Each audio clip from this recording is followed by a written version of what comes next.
keluarga Indonesia bahagia. Selamat datang dalam program Keluarga Indonesia Bahagia, serial pengajaran Dr. Jarod Pujanarko. Selamat menyaksikan. Masalah zaman sekarang adalah masalah di mana teknologi komunikasi ini luar biasa. Orang bisa berbicara dengan anaknya, pasangannya yang di luar kota, yang di luar negeri, tapi yang justru di sebelahnya, nah, itu yang masalah. Emang kadang gadget ini membuat yang jauh terasa dekat. Yang dekat, jauh. Kenapa? Karena sibuk masing-masing dan tidak saling berbicara. Nah, siapa di sini yang suami istri tidak pernah berantem? Angkat tangannya. Ada? Kalau ada itu makhluk ajaib. Ya, kita semuanya pasti pernah bertengkar. Hanya pengecut yang takut menghadapi pertengkaran lalu memilih bercerai. Menurut saya harus berani menghadapi suami, berani menghadapi istri. Orang tabah itu menyelesaikan pertengkaran, menghadapi permasalahan, menyelesaikan perbedaan. Semuanya pasti bisa diselesaikan. Kalau kita ikuti hikmat dari firman Tuhan. Kalau kita isi hati kita dengan kasih Tuhan, maka mari kita belajar untuk mengatasi konflik dalam pernikahan. Tapi sering gitu kan, kenapa? Ngomong sama suami sama istri ini nggak nyambung gitu ya. Kayak ada tembok yang memisahkan atau nggak bisa, aduh, susah Pak ngomong sama dia Pak. Gitu lah, gimana mau ngobrol, mau bicara Pak. Abang ditanya ya nesu gitu ya. Wes mangan apa? Rasa takon. Gitu ya. Nggak usah nanya gitu ya. Ya akhirnya suami istri diem-dieman deh setiap hari merayakan Natal, malam-malam sunyi senyap, pagi-pagi sunyi senyap. Waduh, jadi akhirnya tidak saling berbicara. Kita baca bersama-sama ya, 1, 2, 3. Pernikahan bahagia bukan tanpa konflik, tetapi yang sanggup mengatasi setiap masalah dengan bijak, sehingga memiliki pengalaman bersama sebagai pemenang. Apa yang biasanya menjadi konflik? Ya, paling banyak orang bilang UUD gitu ya, ujung-ujungnya duit. Ya, waktu miskin, wah menikah di awal pernikahan malah nggak punya duit, gitu tidak bertengkar. Kenapa? Karena tidak ada yang dipertengkarkan, gitu ya kan? Ya nggak ada duitnya ya, bareng-bareng cari uang, bareng-bareng buka toko, wah duitnya banyak, bahan pertengkarannya banyak. Yang satu mau jalan-jalan ke luar negeri, yang satu mau ganti mobil, berantem. Satu mau liburan ke Bali, satu mau ke Jakarta, berantem. Jadi kadang uang itu sumber pertengkaran. Ya, pertengkarannya apa? Siapa yang pegang uang? Nah, kalau menurut Bapak Ibu siapa yang pegang uang? Iya, ibu yang jawab. Bilang istri, bapak langsung teriak, bapak. Yang benerin siapa? Ya, jadi siapa yang pegang uang dalam keluarga Kristen sebaiknya? Hah? Bapak-bapak yang takut istri bilang istri.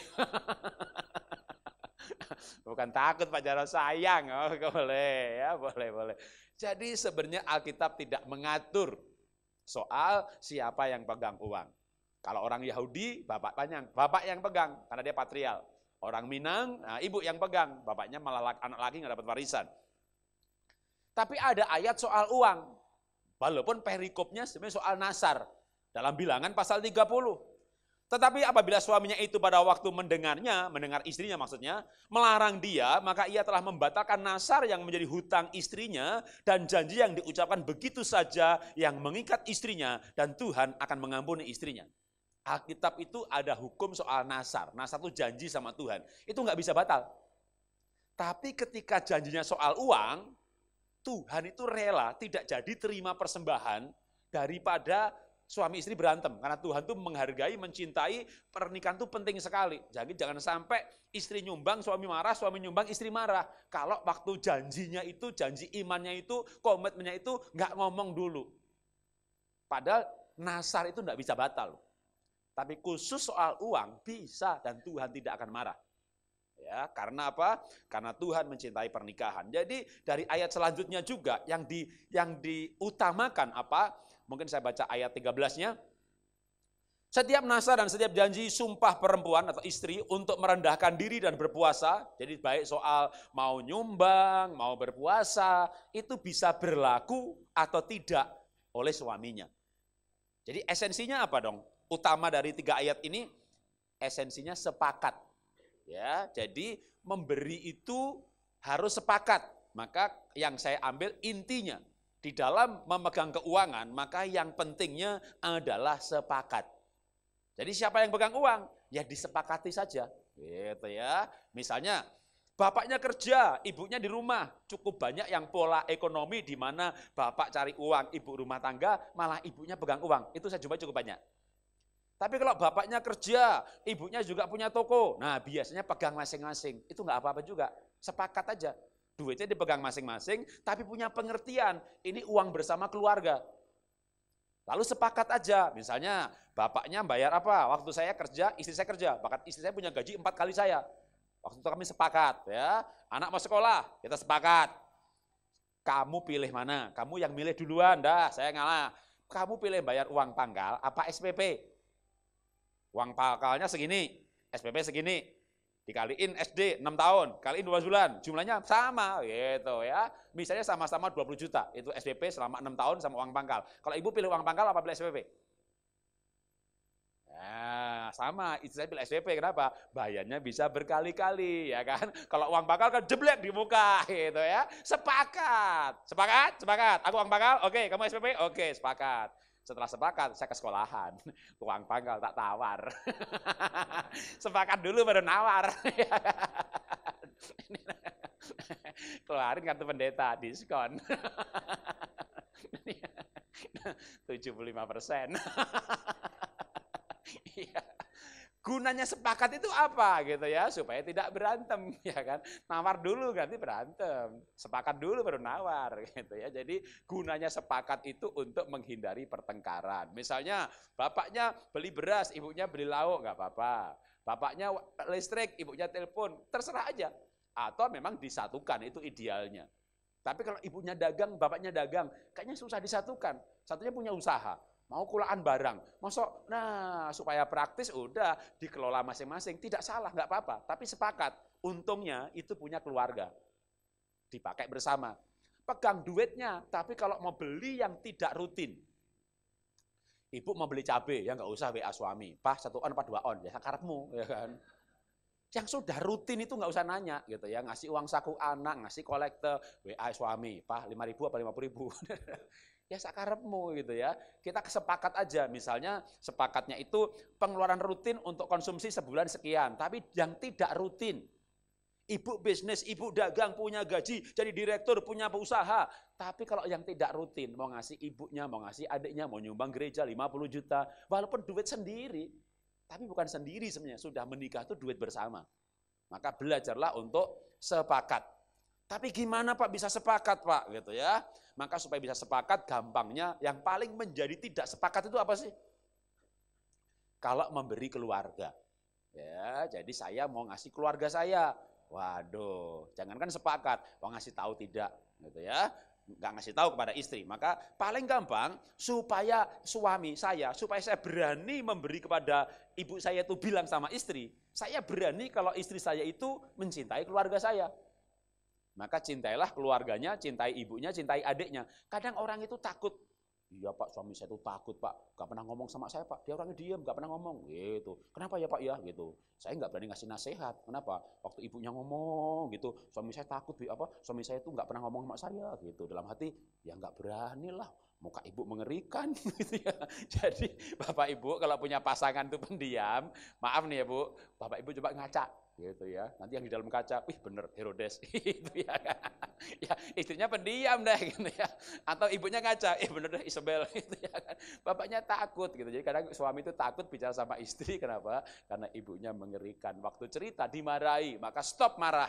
Ketika suami bercerita mau ngasih uang adiknya, ngasih ibunya gitu ya, kalau perlu seperti istri saya malah ngusul nambahin gitu ya, ngapain saya tertutup, dia usul nambah gitu ya. Jadi cintai. Saya orang Jawa, istri saya orang Tionghoa. Jadi istri saya dan saya juga, kami masing-masing kayak punya kendala untuk akrab dengan keluarganya. Maka supaya akrab, istri saya berusaha baik sama ibu saya. Ya kasih pisau yang bergerigi. Wah, sama ibu saya diasah, nganti entek gerigine. Ibu saya kasih juicer, istri saya kasih juicer. Ibu saya enggak make. Wah, lebih mantep ini diparut le, kalau diperes enak rasa jusnya gitu ya. Iya, rasa keringet. Ano asinnya sidik-sidik. Jadi ibu saya itu enggak bisa pakai alat-alat modern. Jadi istri saya merasa tertolak. Wong diberi kok nggak dipakai gitu ya. Wah, beli sarung bantal guling, karena sarung bantal guling ibu saya udah ada pulau dan benua, bercak-bercak itu. Ya nggak dipakai loh, malah disimpan lah. Bu, kok mau simpen nih piye? Ya aku nek kondangan kan digawe iso nggo hadiah le. Wah, piye ini? Istri saya merasa ditolak gitu ya. Akhirnya saya bilang sama istri saya, kamu tuh memberi, tanya dong sama yang diberi sukanya apa. Biar kamu bahagia, yang diberi bahagia. Hasilnya relasi kuat. Istri saya tuh pengen mencintai ibu saya, tapi setelah pemberian kakak dipakai. Akhirnya pulang ke Solo, lalu istri saya tanya, Bu, biar aku tuh bahagia ngasihnya, ibu terimanya bahagia, ibu tuh sukanya dikasih apa? Gitu. Wah, ibu saya jujur, matanya kinclong-kinclong, lalu berkata, ibu dikai mentahe wae. Mentahe wae. Mentahe.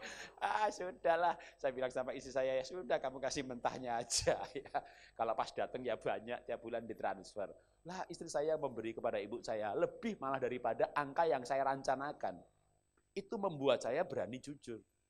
Itu membuat saya, kalau istri saya tidak mencintai keluarga saya, apa saya bertumbuh dalam integritas dan kejujuran? Belum tentu. Maka intinya adalah soal uang ini, milikilah uang ini alat untuk mencintai. Kalau Anda punya uang kaya diberkati, jangan merasa begini, ya enakan ibunya dia dong, enaknya adiknya dia dong, kalau saya nolong terus gitu. Gunakan uang ini untuk mencintai ibunya, mencintai ipar saudara, enakan dia, memang pasti enak. Tapi orang yang menggunakan uang untuk alat mencintai akan menuai kebahagiaan yang luar biasa. Waktu istri saya kerja gajinya lebih banyak daripada saya, dia kasih ponakan saya, dia kasih ibu saya. Wih, namanya ibu saya, adik saya, ponakan saya. Wih, semuanya berkata, wih Mbak Esther ya apik ya, wih apik tenan. Ya apik, kayak duit. Iya. Tapi itu membuat istri saya bahagia. Kenapa? Dicintai mertua, dicintai ipar ponakan. Waduh, maka belajarlah mencintai ibunya dan keluarganya. Lalu gimana cara membuat kesepakatan? Maka bicarakan. Nah, bicarakan apa? Bicarakan semua pengeluarannya. Ya, untuk sepakat ini kan kita mau untuk makan tuh sebulan berapa, ya, pelayanan berapa, ya, dihitung aja. Hari Minggu ada tengah minggu, ada kebaktian sel group, ada minggu berapa kali. Lo dihitung aja, kalau nggak dihitung ini bisa lebih dari anggaran, ya, karena kan kita sebulan kan income ya segitu-segitu.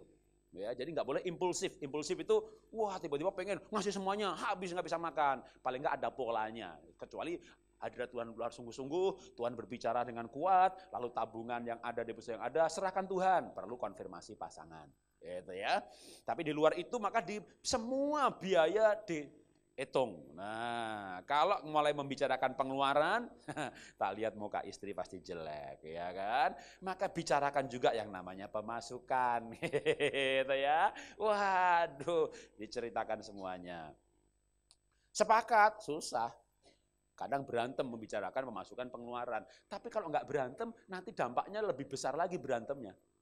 Jadi tetap membicarakan itu lebih baik sehingga akhirnya ketemu kira-kiranya. Hidup ini emang harus dengan rencana supaya tidak ngutang sana, ngutang sini. Hidup di bawah, hidup di atas plafon kita. Ya, hidup itu ya sesuai. Kita income-nya 2 juta, ya hiduplah 2 juta sebulan. Sekeluarga cukup nggak? Cukup. 1 juta? Cukup. 500 ribu? Cukup. Berapapun nggak dicukupkan cukup. Karena hidup ini murah, yang mahal gengsinya. Karena saya pernah jadi keluarga miskin, ibu saya, waduh, kalau pergi ke pasar itu nggak beli beras. Belinya menir, yang sudah remuan. Lah Bu, kok berasnya remuan Bu? Lah podo wae, tuku sing utuh kok ya mau kunyah kok. Oh, nah, ya bener ya Bu, ya pinter Ibu ini. Wah, sing murah gitu. Bu, aku besok lawe ikan asin gereh petek ya Bu ya. Yo gitu. Lah Bu, lah kok remuan juga? Ya podo to le, wong tuku gereh sing utuh ya mbok kunyah kok gitu. Gereh remuan. Kabeh remuan. Remuan ini bahasa Ibrani saudara ya. Yang nggak ngerti bahasa Jawa, remuan yang udah ancur-ancur itu loh ya. Beli daging yang ancur-ancur, beli ikan asin yang ancur-ancur. Sampai dulu waktu saya kecil gitu nggak tahu loh kalau telur itu bulat, nggak tahu. Kenapa? Lah ibu saya tuh telur bundar gitu, dipotong. Di piring saya udah kipis ya. Waduh. namanya orang miskin. Jadi hidup ini murah, saudara. Yang mahal gengsinya. Minum kopi, ya kalau perginya ke kafe di mall ya 30.000, 40.000, 50.000. Kalau kopi tubruk, wah kopi tubruk, kopi osing asli gitu ya, Banyuwangi, digiling, di roasting asli, nggak dicampur apa-apa, wangi, itu paling 200 gram 60.000, jadi 10 gelas cuma 600 perak, ya, 6.000 satu gelas, dibanding di mall 50.000. Ya tapi kalau kopi tubruk kan nggak keren kok. Beli gelas Starbucks, isinya tubruk gitu ya kan. Itu namanya keren dan ngirit. Hidup ini murah, yang mahal itu gengsinya. Yang mahal itu gengsinya. Yang mahal itu gengsinya ya. Butuh kesepakatan. Kenapa? Karena menikah itu beda budaya. Sepakati aja makan di restoran tuh sebulan berapa kali gitu ya. Tadi Bapak tadi coba ulang tahun aja ya. Ulang tahun pernikahan itu ngirit banget itu. Ya, sebulan sekali, seminggu sekali gitu ya. Saya ini nggak pernah, saudara, dulu orang miskin, saya adik keluarga miskin, nggak pernah makan di restoran. Istri saya Tionghoa, keluarga mampu. Waduh, ya nggak kaya-kaya banget sih, namanya keluarga gembala gitu ya. Tapi kalau jemaatnya 500-700 gitu ya, duitnya banyak juga kolektanya gitu ya. Mertua saya itu gembala tabernakel ya di Cirebon. Jadi kalau saya ke GBT seperti sekarang ini pulang kampung. Ya, karena mertua saya gembala GBT. Nah, ya, kehidupan gembala yang cukup diberkati, jemaatnya banyak, namanya makan di restoran itu sering. Lalu saya menikah gitu kan. Begitu anak-anak lahir, waduh, istri saya bawa anak makan ke restoran. Wah, anak saya senang banget, istri saya senang banget. Saya kadang-kadang diem gitu. Kenapa diem? Jadi kalau anak istri saya makan gitu, saya diem. Kenapa diem? Saya mikir, saudara, ini tempe kenapa 10.000 ya? Ini kalau di pasar 3.000 dipotong 3 ini. Jadi waktu saya bekerja dan diberkati kaya, dompetnya banyak, otaknya masih miskin.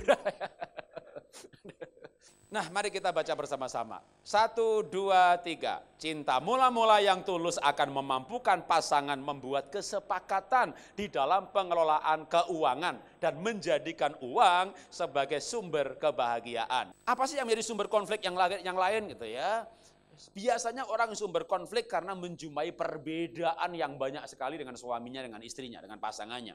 Sampai begitu banyaknya perbedaan, nggak tahan lagi dah. Nggak bisa ngomong. Yang saya tertarik topik tertentu, dia nggak tertarik. Saya mau begini, dia begitu. Perbedaan yang begitu banyak yang dijumpai dalam pernikahan. Yang belum menikah, cari yang sepadan, sebanyak mungkin persamaannya. Sudah ketemu, Anda nikahi, nanti menjumpai banyak perbedaan. Kenapa demikian? Karena Kejadian pasal 2 ayat 7. Ketika itulah Tuhan Allah membentuk laki-laki itu, manusia di sini laki-laki, dari debu tanah. Tuhan menciptakan laki-laki dari debu tanah. Tuhan menciptakan wanita dalam Kejadian 2 ayat 21-22. Lalu Tuhan Allah membuat laki-laki itu tidur nyenyak. Ketika ia tidur, Tuhan mengambil salah satu rusuk daripadanya, menutup dengan daging, dan dari rusuk yang diambil Tuhan Allah dari manusia itu dibangunnyalah perempuan. Jadi laki-laki dibuat dari tanah. Tanah itu rapuh kan, pecah gitu. Wanita dari tulang, kuat. Makanya kemarin saya bilang wanita lebih kuat daripada laki-laki. Nggak percaya Pak, suruh istri libur ke Jakarta, Bali, Hongkong segala macam 10 hari. Bapak kerjakan sama yang istri kerjakan selama ini, 3 hari Bapak sakit pinggang. Jadi pinggang wanita lebih kuat. Kakinya Pak, kuatan saya. Enggak, kuatan wanita. Enggak percaya, ajak istri ke Surabaya, masuk mall, ikuti kemana dia pergi. Ikuti kemana dia pergi, ya kan? Nanti Bapak gempor kakinya, istri masih melompat ke sana kemari. Wow, ada saleh gitu kan. Namanya penolong lebih kuat daripada yang ditolong. Tapi saya ambil esensi hari ini bukan soal hal itunya, tapi soal perbedaannya. Pria dari tanah, wanita dari tulang. Yang saya mau katakan adalah Tuhan menciptakan pria wanita memang berbeda. Jadi berbeda ini jangan dijadikan sumber konflik. Dewasa itu kalau bisa mengelola perbedaan. Sebagai apa? Keindahan. Wih, ada kuning, ada hijau, bagus ya warna-warni. Pelangi itu indah karena berbeda. Saya nggak suka apa warna-warni, mau yang pelangi putih aja, itu namanya langit. Ya berbeda itu karena macam-macam ya, ada timunnya, ada sayurnya, ada telurnya, ada kacangnya, jadilah gado-gado. Nggak suka yang macam-macam, ya udah beli timun tok aja udah. Gitu ya. Berbeda itu nikmat, berbeda itu indah, berbeda itu imbang. Yang hanya orang dewasa yang mengelola perbedaan, bicara perbedaan, wow. Kalau mau dibahas ya seminggu lah, ya. berapa kali ibadah, karena ada 22 poin perbedaan pria wanita. Saya perinci dalam buku namanya Pernikahan Bahagia. Dulu pernah muncul namanya A to Z Married gitu ya. Jadi yang pernah beli buku A to Z Married itu sama dengan Pernikahan Bahagia. Tapi ada tambahan-tambahan dalam Pernikahan Bahagia mengenai ritme seksual. Bagaimana mengubah pasangan. Kan jarang ya pelajaran mengenai mengubah pasangan, saya pun jarang mengajarkan. Selama ini saya mengajarkan terima pasangan, terima apa adanya gitu ya. Tapi belakangan muncul ilmu baru gitu ya. Yang kita sudah alami bahwa mengubah pasangan itu bisa. Ya berani mengajar. Dengan referensi ayatnya dan sumber pustakanya. Nah, perbedaan pria wanita itu banyak banget udah. Laki-laki pikir ya, laki-laki itu pikir ya. Kalau wanita rasa, laki-laki itu masa depan, wanita masa lalu. Laki-laki kuat matanya, wanita hidungnya, telinganya. Oh, enggak bener tuh Pak, laki-laki pikir wanita rasa. Lah itu malah bapaknya yang perasaan. Ya namanya fenomena 80%. Ada kebalikan 20-25% di mana wanita laki-lakinya malah perasaan. Kalau dia seniman, dia koreografer, dia pelukis, dia art, maka laki-laki itu perasaan. Tapi coba Anda perhatikan dalam pernikahan gitu ya. Kalau laki-lakinya perasaan, peka, sensitif, lembut, saya perhatikan istri-istrinya tidak perasaan. Betul apa betul? Jadi ketika laki-lakinya kebalik perasaan, ibunya tidak perasaan. Jadi orang menikah itu jumlah perbedaannya tetap sama. Jumlah perbedaan antara suami dan istri, pasangan manapun juga, jumlah perbedaannya sama. Karena ketika si suami terbalik satu poin, istrinya terbalik poin itu. Jadi orang menikah itu pasti berbeda. Tinggal sekarang ini jadi pengecut yang tidak bisa menghadapi perbedaan atau mau cari yang enak, cari yang sama. Mana ada yang sama? Anak keliling dunia ini nggak akan temui makhluk yang sama. Maka memang kita harus dewasa. Kalau enggak ya akan bercerai lagi karena tidak mampu mengelola perbedaan. Maka kelola perbedaan. Atau gampangnya begini. Ya, Bapak Ibu mau bikin daftar? Bukan daftar tadi, nama siapa, anak pertama siapa, bukan ya. Daftar kelemahan pasangan. Ya, jangan diucapin, nanti sebelahnya kesinggung ya, dalam hati aja. Pasangan saya apa sih gitu ya? Dia orangnya boros ya, enggak bisa pegang uang, tulalit, gendulak-gendulek. Apa itu gendulak-gendulek? Itu bahasa Ibrani Saudara ya. Sulit mengambil keputusan namanya gendulak-gendulek gitu ya. Pasangan saya itu kasar Pak, galak ya, dia itu buru-buru ya, bahasa Ibrani apa? Kemerungsung ya gitu ya. Wah, nggak bisa pelan-pelan gitu. Suami saya itu atau istri saya itu boros Pak, enggak bisa pegang uang. Itu daftar apa sih? Waktu kita bikin daftar kelemahan pasangan, itu sebenarnya kekuatan kita. Contoh, ibu nggak rapi, bapak nggak rapi, maka nggak rapi nggak masuk daftar. Tapi begitu ibu orangnya rapi, suami itu nggak rapi, ibu masuk berkata, pasangan saya itu nggak rapi, ibu rapi loh orangnya. Bapak berkata, istri saya itu nggak bisa pegang uang, bapak bisa loh pegang uang. Jadi setiap poin yang bapak ibu sebut sebagai kelemahan pasangan, di areal itulah kita kuat dalam bidang itu. Karena kalau kita nggak rapi, dia nggak rapi itu bukan kelemahan. Kenapa? Nggak apa-apa lah, rumah tuh begini, nggak usah rapi-rapi banget, nanti kayak museum gitu. Jadi, ya, Anda masuk rumah rapi banget, kita bingung. Ini rumah atau museum gitu kan? Wah, meja, kursi semuanya malah dibungkusin plastik begitu. Kita tanya sama yang punya rumah, ini mau dijual lagi? Kenapa dibungkusin? Ya biar nggak kotor. Kan aneh gitu kan? Kita masuk duduk di atas plastik gitu kan? Itu orang dua-duanya rapi, rumahnya aneh gitu. Tapi kalau satunya rapi, satunya enggak gitu ya. Yang satu nyopotin plastiknya gitu kan. Jadi rumah itu ada tanda-tanda kehidupan itu, nggak rapi-rapi banget. Jadi satu nggak rapi, satu nggak rapi. Maka nggak rapi bukan kelemahan. Tapi satunya rapi, satunya nggak rapi. Yang nggak rapi bilang, pasangan saya kelemahannya tidak rapi. Jadi kalau Anda berkata, pasangan saya lemahnya ini, dalam bidang itulah Anda kuat, udah. Betul kan? Oke, nah sekarang saya tanya lagi. Bahagia dibutuhkan apa nggak dibutuhkan? Nggak dibutuhkan itu begini loh. Mbak, aku tak lungo ya neng Banyuwangi, bablas Gili Manuk, nyebrang sekalian ke Mataram. Lungo, ora mulai, ora apa-apa. Mati neng dalan luwe apik kowe. Kapan mangkat? 5 hari meneh, Mbok. Mbok sekarang wae. Kita gak butuh dia gitu. Rumah itu kalau ada kamu, hatiku ora tentrem, gedebuk malah waduh jantungan makanan rahasia kowe menesu ngamuk wis kowe lunga luwe apik ora mulih ora apik meneh gitu ya. Itu namanya enggak dibutuhkan. Ya, kalau dibutuhkan tuh kayak saya ya, pergi aja baru pergi tanya kapan pulang, baru berangkat. Emang kenapa? Kangen celah. Anda lihat HP istri saya atau HP saya, tapi akun istri saya, udah kita tuh I miss you, I love you, good morning darling, gitu. Bukan cuma good morning, bukan cuma I miss you, ada gambarnya emotion, gambar bibir, gambar bibir, gambar bibir. Kita kayak orang pacaran kalau BA-BAan gitu kan. Berarti saya lebih bahagia dibutuhkan. Anda bahagia dibutuhkan? Sama? Oke. Kelemahan pasangan itu kekuatan kita. Jadi sebenarnya tidak usah berantem, bertengkar soal mengubah pasangan yang punya kelemahan. Kalau kita bahagia dibutuhkan, maka kelemahan pasangan itu biarin aja dia punya kelemahan. Jadi dia butuh kita. Saya orangnya suka dagang, bisnis, kerja, apapun saya lakukan gitu. Tapi saya nggak bisa pegang uang. Saya punya istri, pandai pegang uang. Pandai saudara, udah masuk, nggak bisa keluar. Jadi saya butuh dia daripada saya pegang habis gitu kan. Wah, saya tuh orangnya suka nyoba bikin production house 4 miliar habis bangkrut. Nyoba bikin cookware yang kelas tinggi, sekelas dengan tulipware, tupperware segala macam gitu ya. Yang kalau misalnya wing gitu ya, gelas 2-3 ribu, kitanya yang 20 ribu, nah bahannya berbeda, impor dari Jepang, itu sehingga dia bisa vakum, kalau misalnya HP ditaruh di alat itu, lalu ditutup, plek, direndam, nggak akan bocor, pasti, gitu ya, makanan dimasukkan di situ, plek, nggak akan busuk-busuk, karena dia kedap udara, gitu, wah itu moldingnya minta ampun mahalnya. Bikin molding untuk 5 set, bisa 2-3 miliar, 5 set lagi, dihitung-hitung 40 miliar habis itu, bangkrut itu. Jadi kalau saya punya duit, saya orangnya susah untuk terlalu berani mencoba. Dan dulu saya nyesel punya istri itu kayak gini, aduh nanti kalau rugi bagaimana, kayaknya negatif terus itu. Tapi sekarang saya bersyukur loh, kenapa bersyukur? Yang saya pegang habis semuanya, yang tersisa mana? Yang dia pegang. Dia pegang beli tanah, dia pegang beli ini gitu. Wah, tanah yang dulu dibeli 1 miliar, sekarang 15 miliar gitu. Akhirnya saya berkata, yang untung ya ada kamu.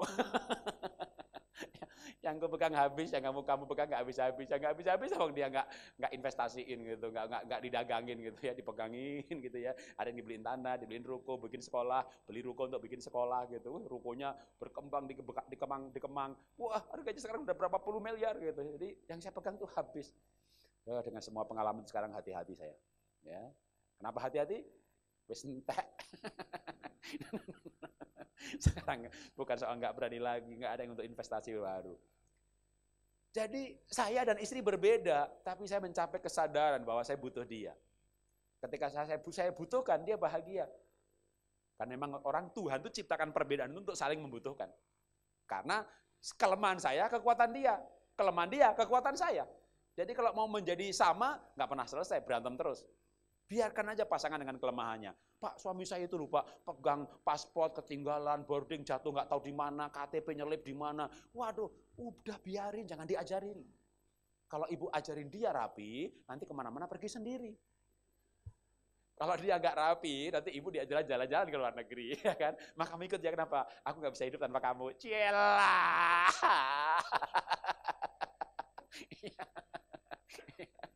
Saya nggak bisa hidup tanpa istri saya, gitu. Karena saya orangnya ya bisa sih sendiri mandiri, tapi lebih seneng berdua, gitu. Terutama misalnya kayak ke dokter, gitu ya. Istri saya tuh berani sakit-sakit mau melahirkan sendiri aja, dia pergi ke rumah sakit sendiri, gitu. Saya pulang pelayanan, istri udah nggak ada, udah di rumah sakit, gitu ya. Tapi kalau saya ke dokter, saya nggak berani sendiri. Kenapa? Kalau saya lihat jarum, langsung cenung. Begitu tangan diserahkan untuk diambil sampel darahnya, udah pingsan. Jadi saya bilang sama istri, aduh saya ini berani sama setan, tapi sama jarum takut. Saya lihat film Tuhan Yesus saja dianiaya gitu, udah mata berkunang-kunang. Saya lihat darah gitu bisa pingsan. Jadi istri saya itu melahirkan 3 kali, saya pingsan 3 kali. Ya itu kelemahan saya gitu, tapi saya jadi butuh dia. Pokoknya ke dokter gigi, kemarin sebelum ke sini ke dokter gigi. Dia buatin saya appointment gitu. Loh, tak lihat pagi-pagi udah belum mandi. Kamu nggak ikut? Ya pergi sendirilah. Janganlah, temenin. Nanti kok pingsan gimana? Jadi ternyata istri saya bahagia juga dibutuhkan gitu ya. Jangan merasa direpotin gitu ya. Nanti kalau dia mandiri, pergi sendiri. Ya kami juga berbeda, kalau bicara berbeda kami berbeda. Kenapa? Saya Jawa, kemana pergi pakai batik, ke gunung pakai batik, ke pantai pakai batik, ke Eropa pakai batik. Lihat istri saya nggak pernah pakai batik, ya orang Tionghoa gitu kan. Tapi perbedaannya bisa diatasi dengan cara apa? Pertama, memahami. Kedua, melengkapi. Ketiga, menyesuaikan. Nah, kalau sudah menyesuaikan, dua-duanya pakai batik. Dulu istri saya itu bilang begini, kamu tuh pakai batik, bawa yang ini, merek ini, pakai sutra, keren gitu. Wah, saya bilang, keren sutra, 2 juta. Aku pergi neng Klewer untuk sakodi. Lama-lama istri saya ikut yang sekodi. Saya bilang, kamu pakai sutra, aku pakai yang kodian. Duh lalit. Udah kita pakai yang murah aja. Orang ngelihat kita juga nggak ngelihat, ya nggak tahu lah, yang lihat ya biarin aja. Ada juga yang ngeliatin begitu sih. Ada gereja milenial di Jakarta, nggak jadi panggil saya.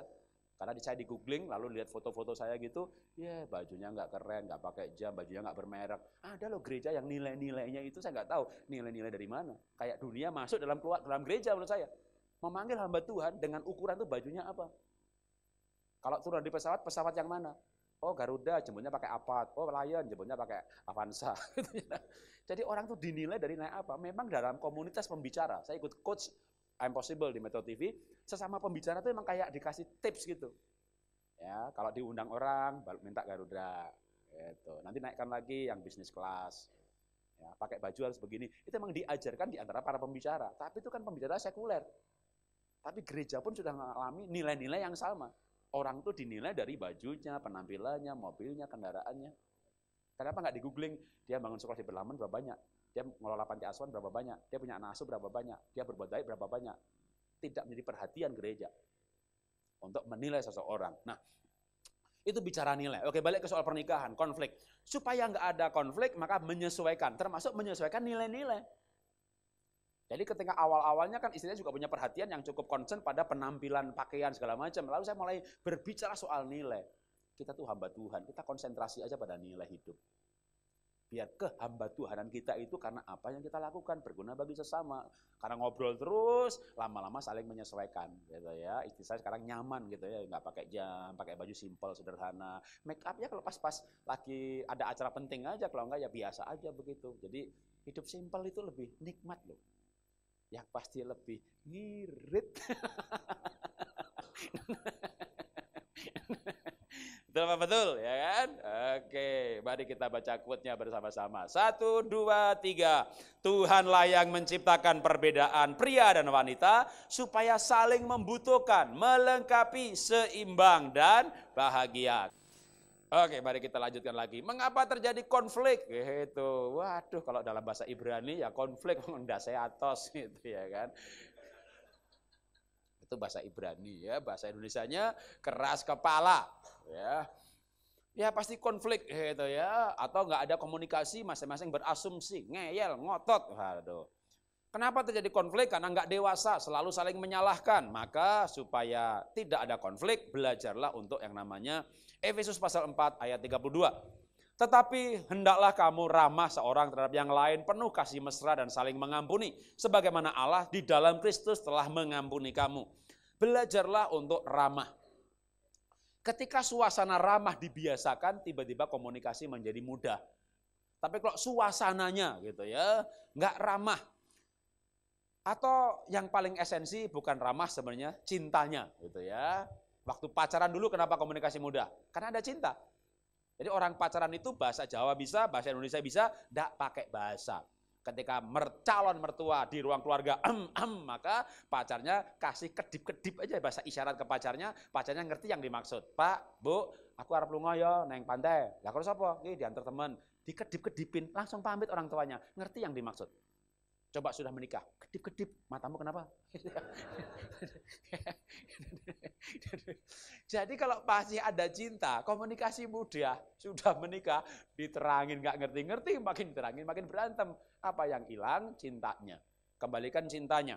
Tapi cinta itu tumbuh dalam keramah tamahan, maka belajarlah ramah tamah. Apa itu ramah tamah? Gampang, senyum gitu ya, itu ramah. Selamat pagi, selamat sore, selamat malam, mengucapkan selamat. Itu perlu dibiasakan loh. Kalau nggak dibiasakan ya nanti rumah nggak ada sapaan gitu kan. Itu dibiasakan. Ramah itu gimana? Hukum 5 menit pertama. Ketemu suami, ketemu istri, 5 menit pertama itu kalau mau ngobrol itu 5 menit. Ya segmen pertamanya 1 menit. Kalau mau ngobrol 30 menit, segmen pertamanya 5 menit. Pokoknya bagian pertama ini yang baik-baik. Contoh, punya anak 2 apa 3. Nomor 3 nih bandel hari ini, nomor 2 nggak mau ngerjain PR. Itu dibicarakan di segmen keempat kelima. Jangan suami pulang, Pak, anakmu tuh. Lah kok anakmu juga kan? Lah wajah kayak kamu. Wah, hari ini nggak mau bikin PR, nggak mau mandi tuh, kayak kamu tuh. Lah itu ini bicara atau menyalahkan? Ya. Kalaupun bicara, nggak usah pakai kayak kamu pun. Pak, anak kata nomor 3, bandel Pak, hari ini begini-begini. Itu pun udah nggak pakai menyalahkan, tapi salah urutan. Kalau punya anak 3, yang nomor 3 bandel, itu cerita nanti gitu ya. Cerita yang dulu, yang baik ya dulu. Ya Pak, anak kita yang nomor 1 hari ini nilainya bagus, ya dapat pujian dari gurunya gitu. Wah, katanya baik kayak bapaknya gitu. Itu segmen 1, Saudara. Ya, nanti jadi Pak suami pulang, Pak atapnya bocor nih hujan. Kamu gak betah-betah, aduh itu meledak amarahnya. Suami pulang, kasih berita yang bagus dulu, Pak. Kamu suka nasi goreng pete ikan asin kan? Nah, aku bikin hari ini nasi goreng pete ikan asin, kesukaan kamu. Itu tuh segmen pertama. Makan dulu ya, temani dulu. Makan dulu, makan. Suami nanya, lo kok nasinya cuma sedikit? Ya buat kamu aja, gitu. Nanti itu segmen pertama, dia udah makan, nasi goreng pete ikan asin enak. Itu segmen pertama. Dia sudah makan, sudah enak, baru berita kedua. Pak, itu beras terakhir. Ya, tapi dia sudah makan, laki-laki makan baik hati ya kan, dia keluarin dompetnya, tenang Pak, nih 500.000 mah, gitu. Makasih ya Pak ya, itu duit terakhir.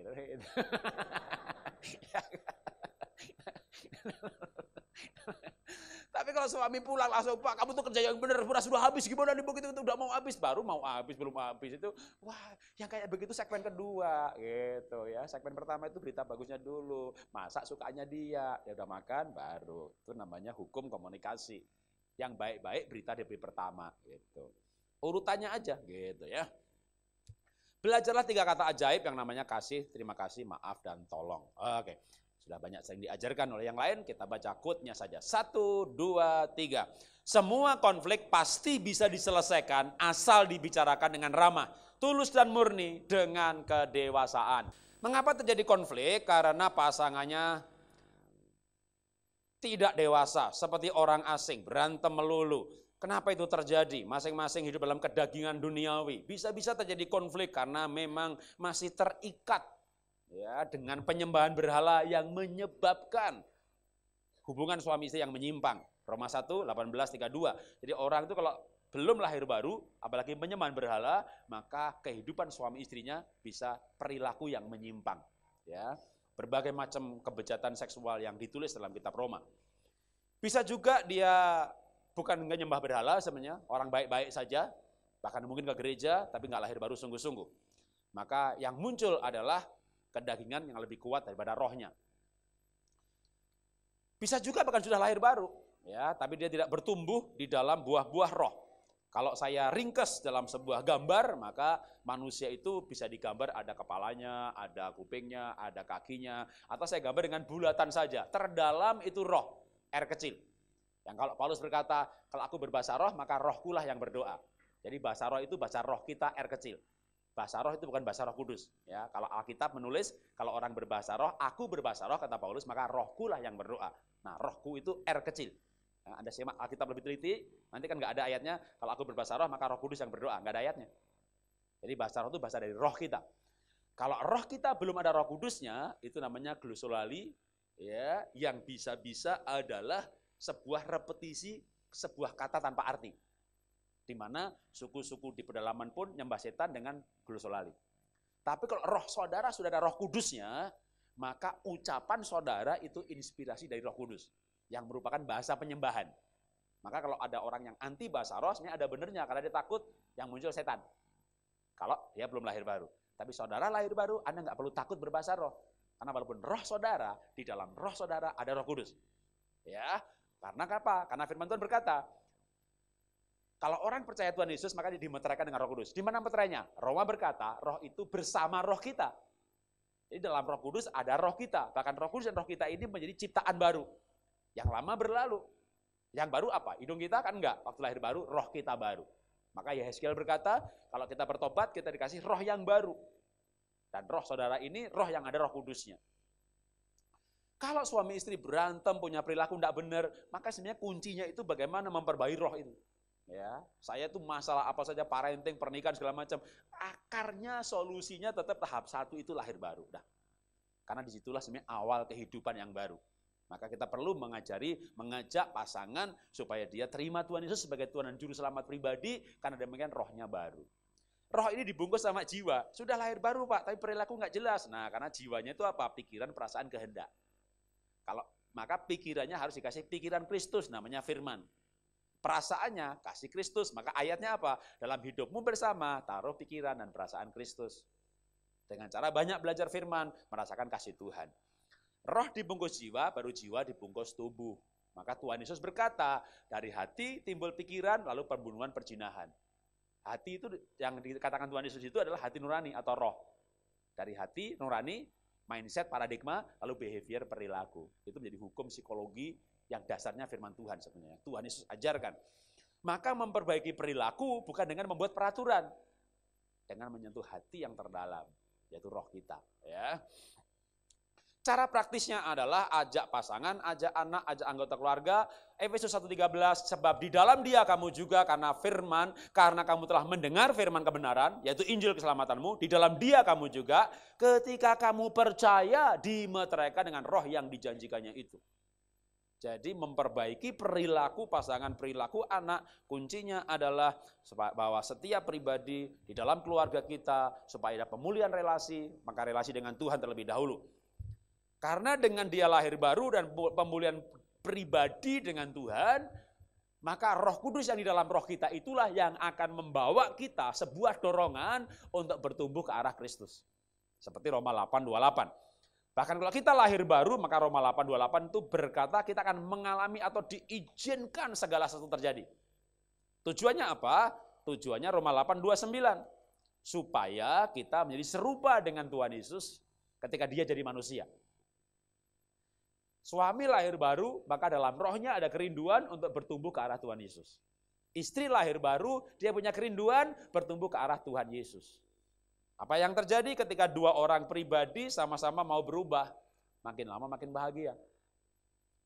Dua pribadi, dua-duanya tidak mau berubah. Itu namanya setan tinggal dalam satu rumah.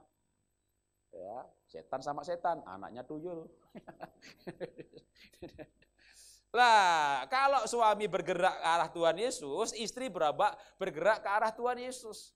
Dua pribadi yang bergerak ke tujuan yang sama, maka walaupun awalnya berbeda, karena temperamen dasarnya berbeda, kecenderungan perilakunya berbeda, foto karakternya berbeda, saya setuju setiap kita pribadi unik, tapi kita bergerak ke arah yang sama, pelan-pelan namun pasti kita bergerak ke arah yang sama, maka jarak keduanya makin dekat.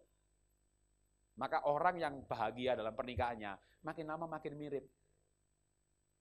Saya punya istri, anak pendeta, dokter teologi ya, tapi khotbah itu kayaknya aduh gitu, tak komporin terus gitu ya. Lalu tak kenalin, kalau ada orang panggil saya terutama ibadah-ibadah wanita, udah istri saya aja. Memang istri Bapak khotbah?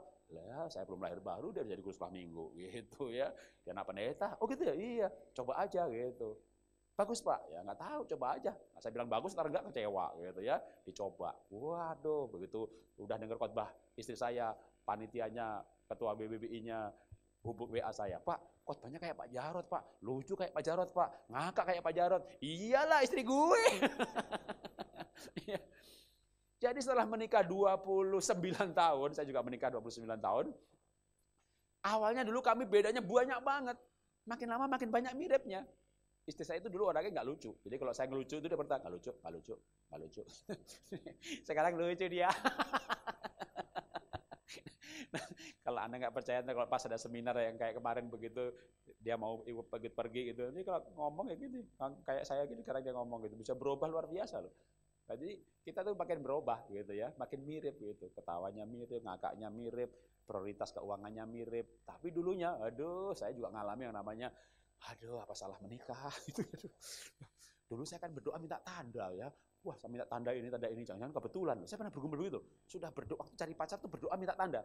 Begitu ada masalah, kayak dulu kebetulan kali tandanya. Bergumul ulang gitu. Akhirnya, oh enggak, bukan salah jodoh, salah konsep. 1, 2, 3.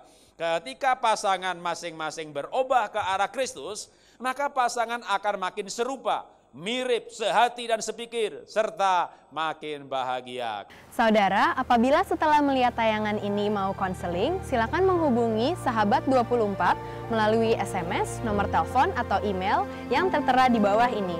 Mengapa disebut Sahabat 24? Karena dalam 24 jam kami siap melayani Anda. Sampai jumpa di episode yang berikutnya.